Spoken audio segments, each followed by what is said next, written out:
Moi, j'ai fait passer quelques entretiens de recrutement il y a 15 ans en consulting. Les questions qu'on nous posait à l'époque n'étaient pas les mêmes qu'aujourd'hui. Aujourd'hui, c'est effectivement, est-ce que quand je vais arriver au bureau, d'abord, est-ce que je suis obligé de venir au bureau ou pas? Et quand je vais y arriver, est-ce que je peux accéder à mon Facebook? Est-ce qu'il y a autre chose que l'email et que les partages de fichiers là? Est-ce que je peux avoir du stockage en ligne, etc. Donc oui, ils nous ont vraiment poussé à déployer des solutions plus agiles, plus modernes, plus ouvertes. Et comme c'est viral, tout le monde regarde et voit effectivement qu'un certain nombre de collaborateurs sont beaucoup plus efficaces en utilisant ces solutions-là. Donc nous, on trouve des champions dans les équipes pour nous aider à faire ces déploiements.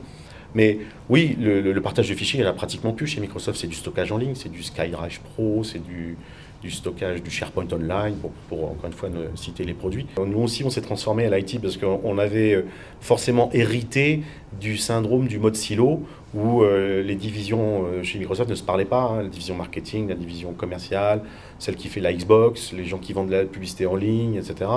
Donc nous, on avait un modèle qui était calqué là-dessus, qui était absolument pas agile, qui était très statique. Donc on a cassé tout ça. On est remonté au niveau des process business de l'entreprise avec des petites équipes qui partagent beaucoup en mode réseau. Donc on fait plus de projets, comme je disais, à 3 ans en mode classique, en mode V là. Ce sont des projets agiles, des méthodologies agiles, avec beaucoup de réutilisation. Et en fait, on a des rythmes de déploiement qui sont accélérés, comme le fait l'entreprise aujourd'hui pour son offre logicielle. On a dit qu'on allait fournir maintenant des solutions, pratiquement une nouvelle version tous les ans. Nous, à l'IT, on fait pareil, c'est une version tous les 6 mois. Alors, en tant que DSI, moi, je suis amené à rencontrer beaucoup de DSI de nos clients, juste pour échanger, hein. Donc, je fais partie de quelques associations. Donc, la réponse est oui, effectivement, on voit nos clients externes. C'est vraiment le client final de Microsoft. Même si mon client à moi au quotidien, effectivement, c'est le collaborateur interne. Mais néanmoins, c'est intéressant de pouvoir échanger. Moi, je partage avec mes collègues, on va dire, un certain nombre de savoir-faire, mais aussi parfois de plantage, pour leur dire, faites pas comme ça, hein, allez plutôt dans cette direction-là. Et eux me partagent avec moi leurs contraintes, leurs objectifs et leurs projets.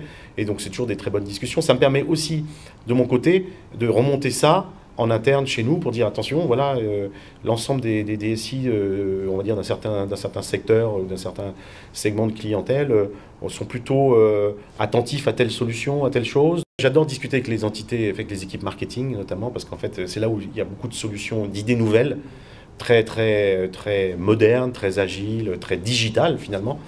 Donc ils sont demandeurs du jour pour le lendemain.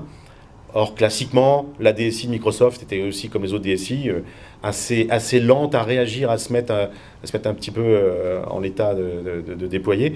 On a cassé ça, encore une fois, avec ce nouveau modèle et cette transformation. Bon, on n'est pas encore arrivé à ce dont les utilisateurs rêvent, mais néanmoins, oui, c'est un travail quotidien. Donc des bonnes discussions, des utilisateurs assez exigeants.